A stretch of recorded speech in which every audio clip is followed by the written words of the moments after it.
रात गहरी थी और सन्नाटा इतना भारी कि जैसे समय भी थम गया हो। एक छोटा सा बच्चा जिसकी उम्र अभी 4 साल भी पूरी नहीं हुई थी, नींद से अचानक जाग जाता है। दरवाजे पर जोर की दस्तक सुनाई देती है और उसके दिल में एक अजीब सी बेचैनी उठती है।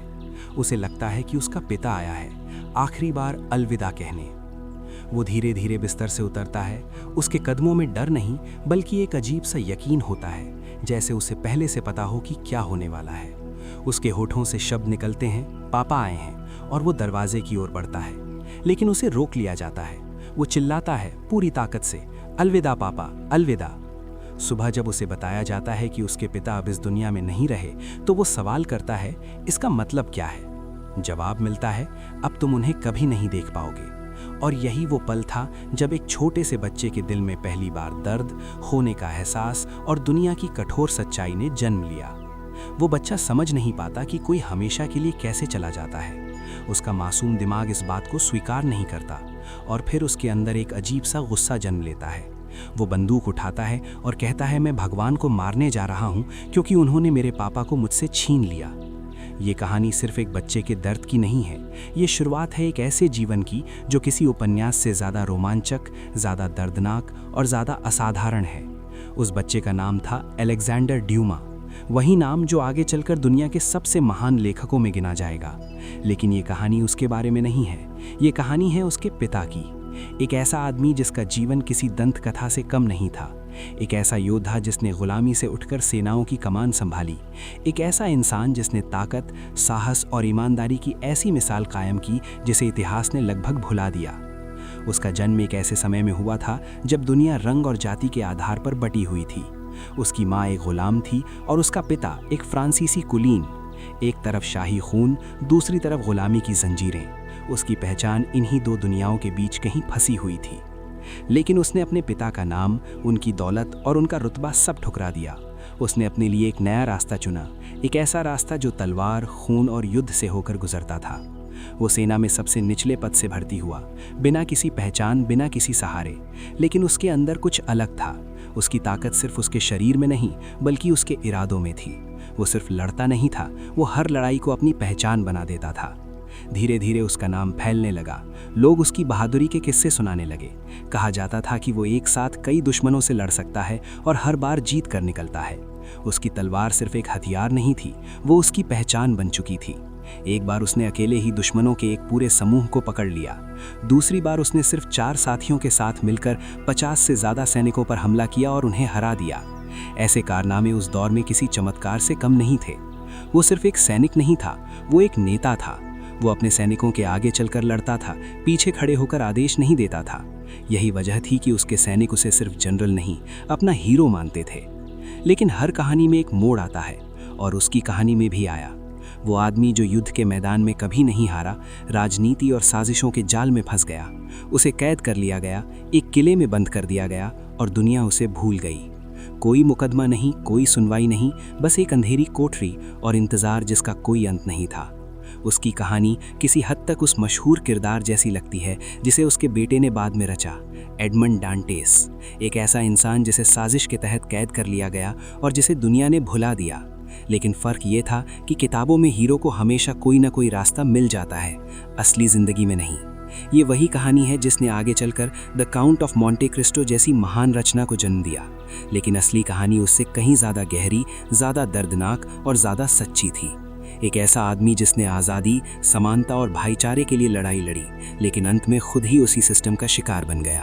और यहीं से शुरू होती है उसकी असली कहानी। वक्त के साथ उस बच्चे की यादें धुंधली नहीं हुईं, बल्कि और गहरी होती चली गईं। अपने पिता की मौत का वो दृश्य, वो दर्द, वो गुस्सा, सब कुछ उसके अंदर कहीं स्थायी रूप से बस गया। शायद यही वजह थी कि जब वो बड़ा हुआ तो उसकी कहानियों में बदला, न्याय और यादों की ताकत बार बार लौट कर आई। लेकिन जिस आदमी ने उसके जीवन पर इतना गहरा असर डाला, उसकी अपनी कहानी उससे भी कहीं ज्यादा असाधारण थी। उसका जन्म दूर, समुद्र के उस पार, एक गर्म और निर्दयी दुनिया में हुआ था, सेंट डोमिंग नाम की फ्रांसीसी कॉलोनी में। ये जगह चीनी के खेतों और गुलामी के लिए जानी जाती थी। वहां इंसान को इंसान नहीं, सिर्फ एक संपत्ति समझा जाता था। और वहीं जन्मा था वो बच्चा जिसकी माँ एक गुलाम थी। उसका पिता एक फ्रांसीसी कुलीन व्यक्ति था जो अपनी पहचान छुपाकर वहां रह रहा था। उसने उस बच्चे को जन्म तो दिया, लेकिन उसे अपना नाम और सम्मान देने में सालों लगा दिए।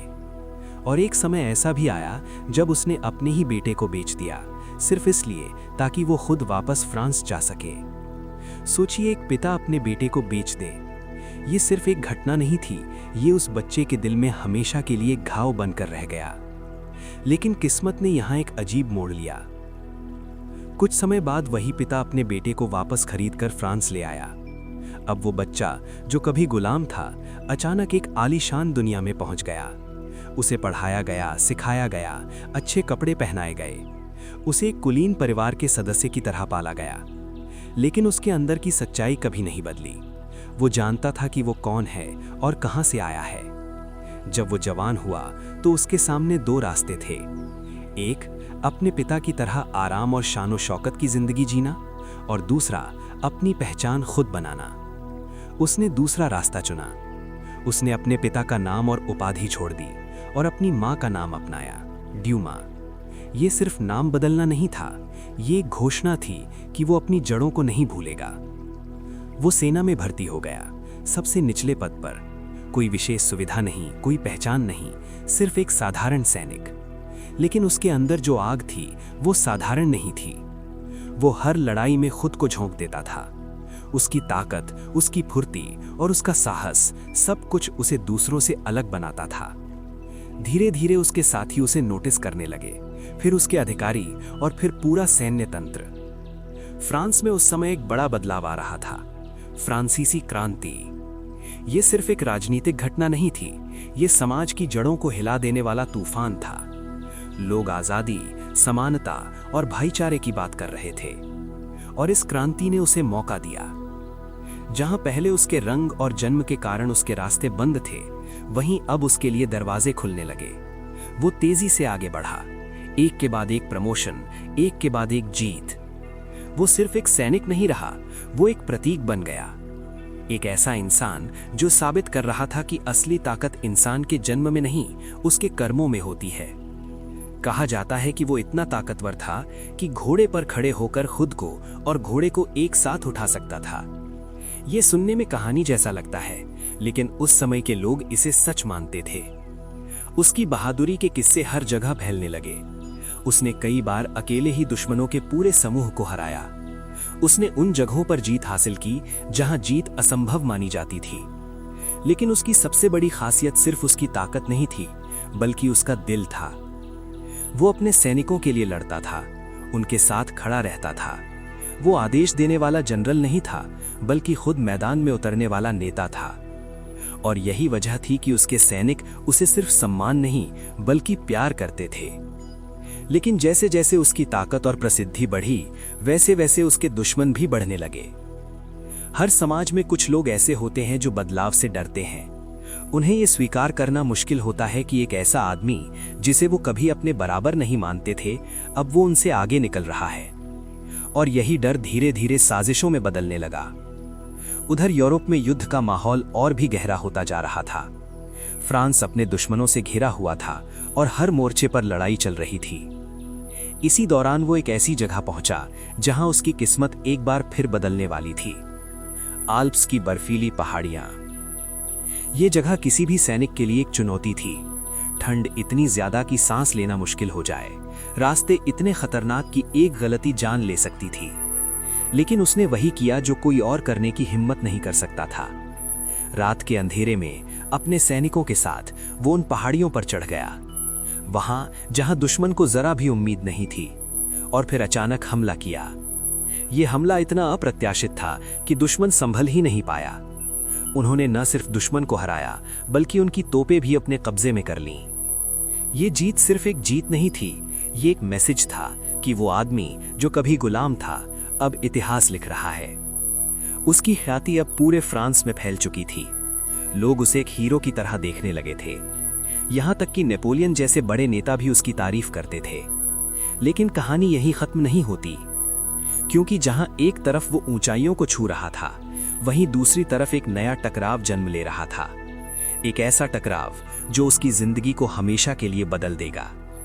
और ये टकराव था नेपोलियन के साथ। जैसे जैसे उसकी ताकत और पहचान बढ़ती गई, वैसे वैसे एक और नाम उसके जीवन में गहराई से जुड़ने लगा, नेपोलियन बोनापार्ट। शुरुआत में ये रिश्ता सम्मान और प्रशंसा का था। दोनों ही युद्ध के मैदान के खिलाड़ी थे, दोनों में असाधारण नेतृत्व क्षमता थी और दोनों ही फ्रांस के लिए लड़ रहे थे। लेकिन हर महान कहानी में एक ऐसा मोड़ आता है जहां दोस्ती धीरे धीरे टकराव में बदल जाती है, और यहां भी वही होने वाला था। नेपोलियन महत्वाकांक्षी था, सिर्फ एक जनरल नहीं बल्कि एक ऐसा इंसान जो पूरी दुनिया को अपने नियंत्रण में लाना चाहता था। उसकी सोच विस्तार और सत्ता पर केंद्रित थी। दूसरी तरफ ड्यूमा एक अलग तरह का योद्धा था। उसके लिए लड़ाई सिर्फ जीतने के लिए नहीं थी, बल्कि एक सिद्धांत के लिए थी, आजादी, समानता और इंसानियत। यही फर्क धीरे धीरे उनके बीच दीवार बन गया। जब नेपोलियन ने मिस्र पर हमला करने की योजना बनाई तो ड्यूमा भी उसके साथ गया। यह अभियान सिर्फ एक युद्ध नहीं था, बल्कि नेपोलियन के सपनों की शुरुआत था, एक ऐसा साम्राज्य जो यूरोप से आगे बढ़कर पूरी दुनिया तक फैले। मिस्र की जमीन पर कदम रखते ही दोनों के बीच का अंतर और साफ दिखने लगा। जहां नेपोलियन खुद को एक विजेता के रूप में देखता था, वहीं ड्यूमा को यह सब एक तरह की जबरदस्ती और अन्याय लगता था। वो लोगों को गुलाम बनाकर या उनकी जमीन छीनकर जीत हासिल करने में विश्वास नहीं रखता था। मिस्र के रेगिस्तान में तपती धूप के नीचे युद्ध जारी था, लेकिन असली संघर्ष अब तलवारों से नहीं, विचारों से हो रहा था। एक दिन जब कैदियों के साथ बुरा व्यवहार किया जा रहा था, ड्यूमा ने खुलकर विरोध किया। उसने अपने ही नेताओं के फैसलों पर सवाल उठाए। ये कदम आसान नहीं था, क्योंकि वो सीधे सीधे नेपोलियन के खिलाफ खड़ा हो रहा था। और यही वो पल था जब दोनों के रिश्ते में दरार आ गई। नेपोलियन को ऐसे लोग पसंद नहीं थे जो उसके फैसलों को चुनौती दें, और ड्यूमा ऐसा ही इंसान था, सीधा, ईमानदार और निडर। धीरे धीरे ये टकराव व्यक्तिगत हो गया। कहा जाता है कि एक बार जब दोनों के बीच बहस हुई तो माहौल इतना तनावपूर्ण हो गया कि तलवारें खींचने की नौबत आ गई। हालांकि ये टकराव खुली लड़ाई में नहीं बदला, लेकिन इसके बाद सब कुछ बदल गया। ड्यूमा अब सिर्फ एक जनरल नहीं रहा, वो नेपोलियन की नज़रों में एक समस्या बन चुका था। मिस्र का अभियान भी धीरे धीरे मुश्किल होता जा रहा था। बीमारियां, गर्मी और लगातार युद्ध सब कुछ सैनिकों को तोड़ रहा था।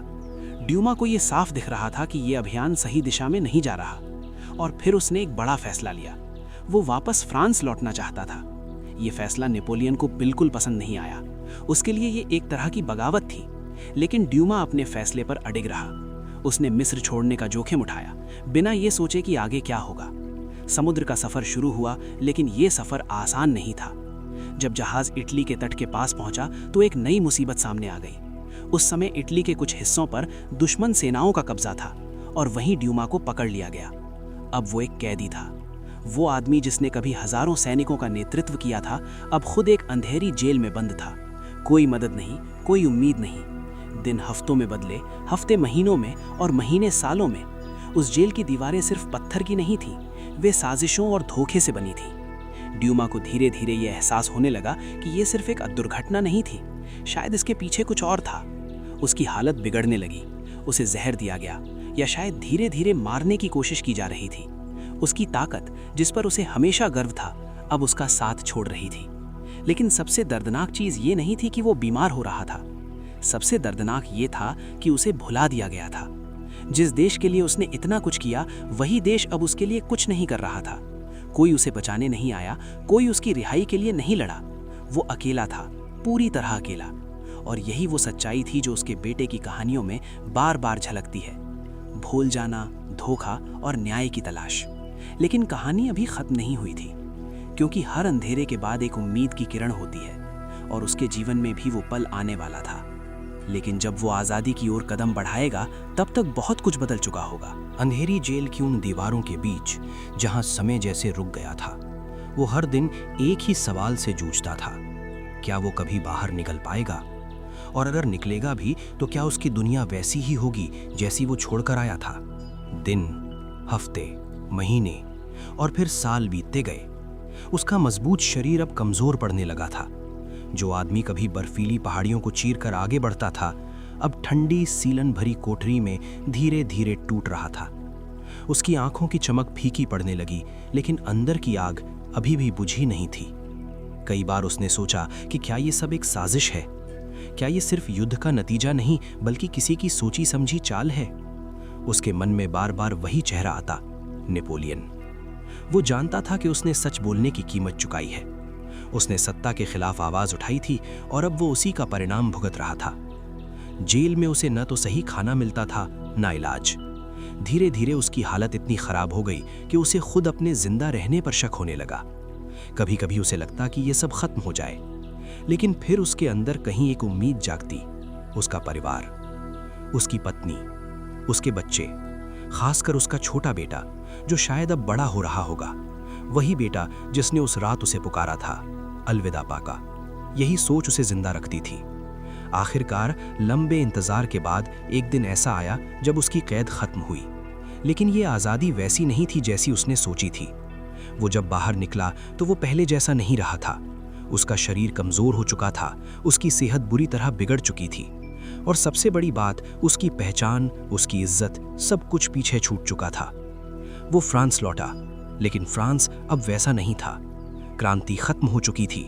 आदर्श जिनके लिए उसने लड़ाई लड़ी थी, आज़ादी, समानता, भाईचारा, अब धीरे धीरे कमज़ोर पड़ रहे थे। सत्ता फिर से कुछ लोगों के हाथों में सिमटने लगी थी, और सबसे ऊपर था नेपोलियन। अब वो सिर्फ एक जनरल नहीं था, वो पूरे देश का शासक बन चुका था। ड्यूमा ने सोचा था कि वापस लौटने पर उसे सम्मान मिलेगा, उसकी बहादुरी को याद किया जाएगा, लेकिन हकीकत इससे बिल्कुल उलट थी। उसे नज़रअंदाज कर दिया गया। न कोई स्वागत, न कोई सम्मान, जैसे वो कभी था ही नहीं। उसके लिए कोई पद नहीं रखा गया, कोई जिम्मेदारी नहीं दी गई।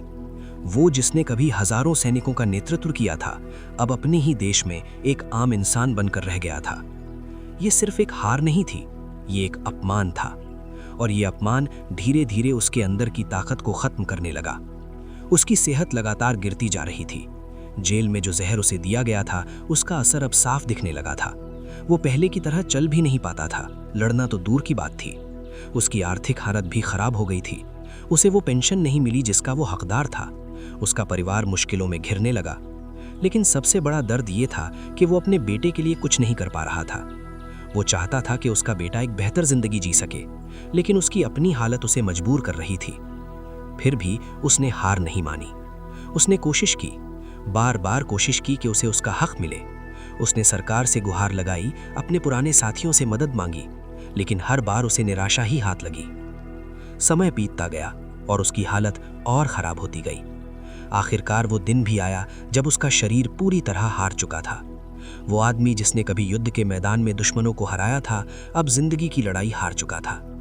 लेकिन उसकी कहानी यहीं खत्म नहीं होती, क्योंकि कुछ कहानियां इंसान के साथ नहीं मरती, वे आगे बढ़ती हैं नए रूप में, नए किरदारों के साथ। उसका बेटा अलेक्जेंडर ड्यूमा अब बड़ा हो चुका था, और उसने अपने पिता की कहानी को भुलाया नहीं। उसने उस दर्द को, उस अन्याय को, उन यादों को शब्दों में ढालना शुरू किया। उसने ऐसी कहानियां लिखीं जिनमें हीरो को धोखा दिया जाता है, उसे कैद कर लिया जाता है, लेकिन वो हारता नहीं। वो वापस आता है और न्याय हासिल करता है। शायद ये सिर्फ कहानियां नहीं थीं, ये उसके पिता के लिए एक श्रद्धांजलि थी, एक ऐसा तरीका जिससे वो दुनिया को बता सके कि उसका पिता कौन था और उसके साथ क्या हुआ था।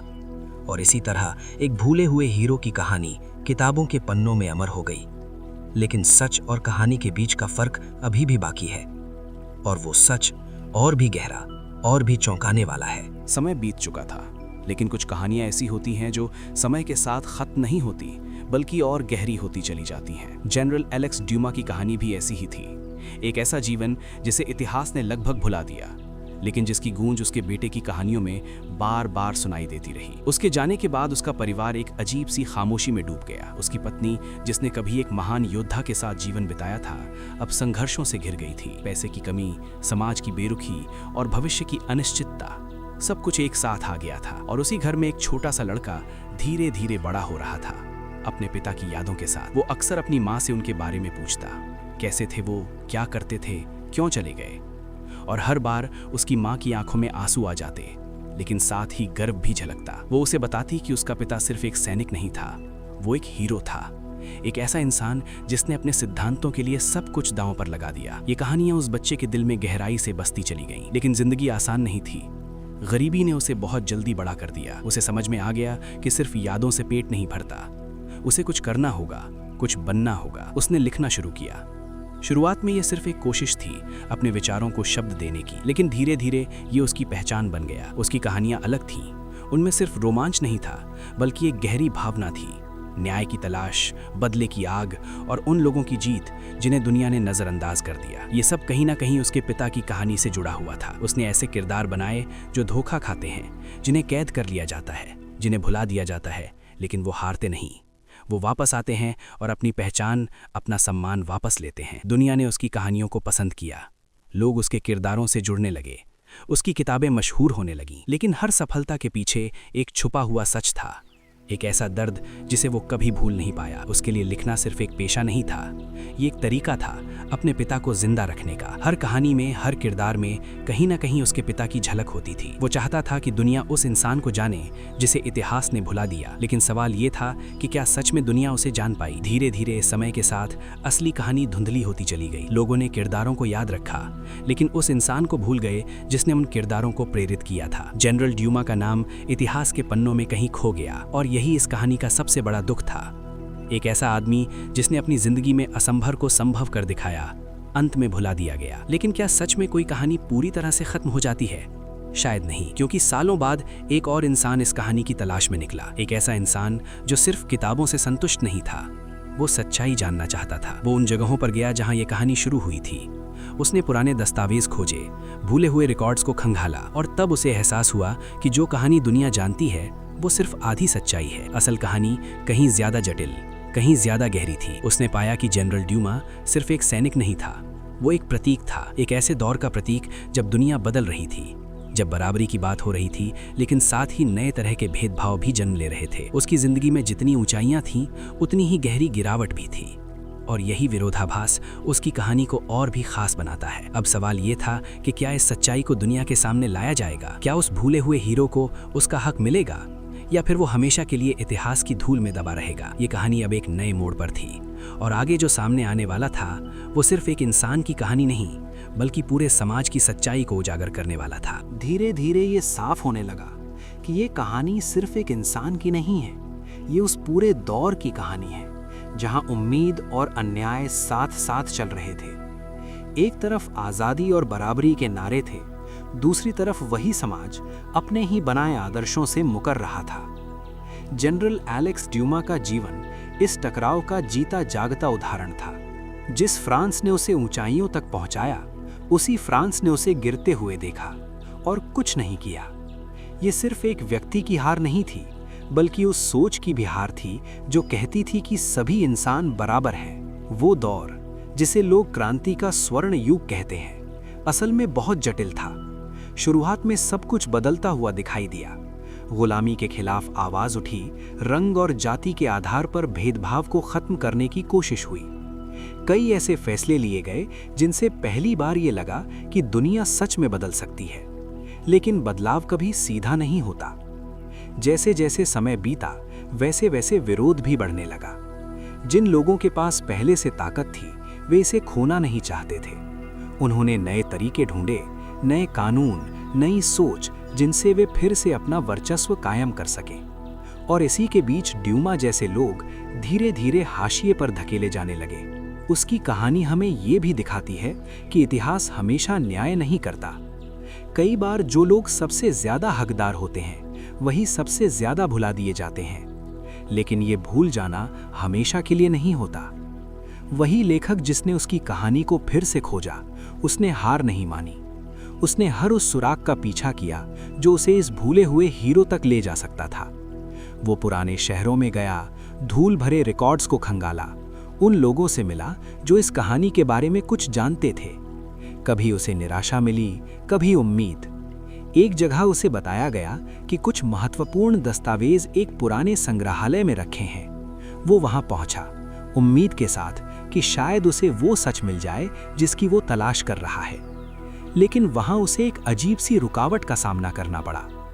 जिस महिला ने उन दस्तावेजों की देखभाल की थी, वो अचानक मर चुकी थी, और उसने उन सारे कागजों को एक सुरक्षित तिजोरी में बंद कर दिया था, जिसका पासवर्ड अब किसी को नहीं पता था। सोचिए, इतिहास का इतना बड़ा हिस्सा एक तिजोरी में बंद, और उसकी चाबी हमेशा के लिए खो चुकी है। ये सिर्फ एक संयोग नहीं लगता था, जैसे किस्मत खुद इस कहानी को छुपाना चाहती हो। लेकिन सच्चाई की तलाश इतनी आसानी से खत्म नहीं होती। उसने हार नहीं मानी। उसे पता था कि अगर एक रास्ता बंद होता है तो कहीं ना कहीं दूसरा रास्ता जरूर होता है। और धीरे धीरे छोटे छोटे टुकड़ों में ये कहानी फिर से सामने आने लगी। उसे पुराने पत्र मिले, सरकारी रिकॉर्ड्स मिले और कुछ ऐसे गवाहों के बयान मिले जो इस कहानी को जोड़ने में मदद कर सकते थे। इन सब को जोड़कर जो तस्वीर सामने आई वो हैरान कर देने वाली थी। ये साफ था कि ड्यूमा के साथ जो हुआ वो सिर्फ एक दुर्भाग्य नहीं था। इसमें राजनीति, ईर्ष्या और सत्ता का खेल शामिल था। जिस इंसान ने अपनी पूरी जिंदगी ईमानदारी और साहस के साथ जी, उसे उसी सिस्टम ने कुचल दिया जिसकी रक्षा के लिए वो लड़ता रहा। लेकिन उसकी कहानी यहीं खत्म नहीं होती, क्योंकि असली जीत ये नहीं होती कि आप जीवन में कितनी ऊंचाइयों तक पहुंचें, बल्कि ये होती है कि आपकी कहानी कितनी दूर तक जाती है। और उसकी कहानी अब फिर से जीवित हो रही थी। लोग उसे फिर से जानने लगे थे, समझने लगे थे। उसे वो सम्मान मिलने लगा था जो उससे छीन लिया गया था। शायद देर से, लेकिन सच्चाई सामने आ ही गई। और यही इस कहानी की सबसे बड़ी ताकत है। सच्चाई चाहे जितनी भी दबा दी जाए, एक दिन वो सामने आ ही जाती है। अब बस एक आखिरी हिस्सा बाकी है, जहां ये कहानी अपने अंत तक पहुंचेगी और हमें ये समझ आएगा कि आखिर इस पूरे सफर का मतलब क्या था। आखिरकार ये कहानी अपने उस मोड़ पर पहुंचती है जहां हर सवाल का जवाब सामने आने लगता है, और साथ ही कुछ ऐसे सवाल भी खड़े हो जाते हैं जिनका जवाब शायद कभी पूरी तरह नहीं मिल पाएगा। जनरल एलेक्स ड्यूमा का जीवन किसी साधारण इंसान की कहानी नहीं था। वो एक ऐसा सफर था जिसमें ऊंचाइयां भी थीं और गहरी खाइयां भी। एक ऐसा इंसान जिसने गुलामी की जंजीरों से उठकर इतिहास के सबसे शक्तिशाली सैन्य नेताओं में अपनी जगह बनाई, और फिर उसी इतिहास ने उसे लगभग भुला दिया। लेकिन क्या सच में वो भुला दिया गया? अगर ऐसा होता तो उसका बेटा उसकी कहानी को अपनी रचनाओं में बार बार क्यों जीता? क्यों उसकी हर कहानी में एक ऐसा हीरो होता है जिसे दुनिया धोखा देती है, जिसे कैद कर लिया जाता है, लेकिन जो अंत में वापस आता है? सच्चाई ये है कि कुछ लोग मरने के बाद भी जिंदा रहते हैं, अपनी कहानियों में, अपने असर में और उन लोगों के दिलों में जिन्होंने उन्हें सच में समझा। जनरल ड्यूमा भी उन्हीं में से एक था। उसका जीवन हमें एक गहरी सच्चाई सिखाता है कि इंसान की असली पहचान उसके जन्म से नहीं बल्कि उसके कर्मों से बनती है। उसने ये साबित किया कि चाहे परिस्थितियां कितनी भी कठिन क्यों ना हो, अगर इंसान में हिम्मत और ईमानदारी हो तो वो हर बाधा को पार कर सकता है। लेकिन उसकी कहानी का एक दूसरा पहलू भी है। ये हमें ये भी दिखाती है कि समाज हमेशा न्यायपूर्ण नहीं होता। कई बार सबसे बहादुर और सच्चे लोग ही सबसे ज्यादा अन्याय का शिकार बनते हैं। उसने अपने देश के लिए लड़ाई लड़ी, अपने सिद्धांतों के लिए खड़ा रहा, लेकिन अंत में उसे वही देश भूल गया। ये एक कड़वी सच्चाई है, लेकिन सच्चाई है, और शायद इसी सच्चाई ने उसके बेटे को इतना महान लेखक बनाया। उसने अपने पिता के दर्द को, उनके संघर्ष को, उनकी अधूरी कहानी को शब्दों में ढाला और उन्हें अमर कर दिया। आज जब लोग the count of Monte Cristo या थ्री मस्केटियर्स पढ़ते हैं तो उन्हें सिर्फ एक रोमांचक कहानी नहीं मिलती, बल्कि उसके पीछे छुपा हुआ एक असली दर्द भी महसूस होता है। एक ऐसा दर्द जो एक बेटे ने अपने पिता के लिए महसूस किया। और यही इस कहानी का सबसे खूबसूरत हिस्सा है कि भले ही दुनिया ने उसे भुला दिया, लेकिन उसके अपने बेटे ने उसे कभी नहीं भुलाया। समय के साथ जब इतिहास को फिर से पढ़ा गया, जब पुराने दस्तावेजों को खोला गया, तब लोगों ने यह महसूस किया कि उन्होंने एक बहुत बड़े इंसान को नजरअंदाज कर दिया था। धीरे धीरे उसका नाम फिर से सामने आने लगा। लोगों ने उसकी कहानी को जाना, समझा और उसे वो सम्मान देना शुरू किया जिसका वो हकदार था। शायद ये देर से मिला न्याय था, लेकिन फिर भी ये न्याय था। और यही इस कहानी का सबसे बड़ा संदेश है कि सच्चाई और साहस कभी व्यर्थ नहीं जाते।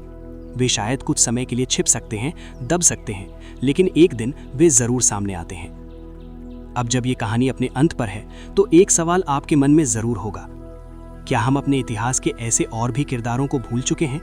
क्या ऐसे और भी लोग हैं जिनकी कहानियां अभी भी कहीं दब कर रह गई हैं? शायद हाँ। और शायद ये हमारी जिम्मेदारी है कि हम उन कहानियों को खोजें, उन्हें समझें और उन्हें दुनिया के सामने लाएं, क्योंकि हर कहानी जो सच के करीब होती है वो हमें कुछ सिखाती है, हमें बेहतर बनाती है। अगर आपको ये कहानी पसंद आई, अगर इसने आपको कुछ सोचने पर मजबूर किया, तो इसे आगे ज़रूर शेयर करें और ऐसे ही और गहरे, सच्चे और प्रेरणादायक किस्सों के लिए चैनल को सब्सक्राइब करना ना भूलें, क्योंकि अगली कहानी शायद और भी ज़्यादा चौंकाने वाली हो। कहानी यहाँ रुकती नहीं, क्योंकि किसी भी सच्ची कहानी का अंत सिर्फ शब्दों में नहीं होता, उसका असर लंबे समय तक बना रहता है। जनरल एलेक्स ड्यूमा की विरासत भी कुछ ऐसी ही है। वो सिर्फ एक नाम नहीं, एक प्रतीक बन गया, हिम्मत का, आत्मसम्मान का और उस संघर्ष का जो हर इंसान अपने जीवन में कभी न कभी लड़ता है। जब हम उसकी जिंदगी को पीछे मुड़कर देखते हैं तो हमें सिर्फ घटनाएं नहीं दिखती, हमें एक पूरा दौर दिखता है। एक ऐसा समय जब दुनिया बदल रही थी, लेकिन इंसान के अंदर के डर और लालच अब भी वही थे। उसकी कहानी हमें ये समझाती है कि इतिहास कभी सीधा नहीं होता, वो हमेशा परतों में छिपा होता है। कुछ सच सामने होते हैं और कुछ जानबूझकर छुपा दिए जाते हैं, लेकिन जब कोई उन परतों को हटाने की कोशिश करता है तब असली तस्वीर सामने आती है। और यही काम उस लेखक ने किया जिसने सालों बाद उसकी कहानी को फिर से जीवित किया। उसने सिर्फ एक इंसान की कहानी नहीं लिखी, उसने एक पूरी पीढ़ी की सच्चाई को सामने लाया।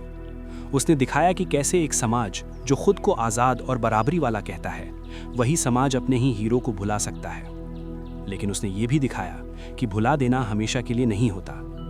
धीरे धीरे लोग फिर से सवाल पूछने लगे, उन्होंने इतिहास को नए नज़रिए से देखना शुरू किया और तब उन्हें एहसास हुआ कि जनरल ड्यूमा सिर्फ एक सैनिक नहीं था, वो एक ऐसा इंसान था जिसने अपने समय से आगे जाकर सोचा।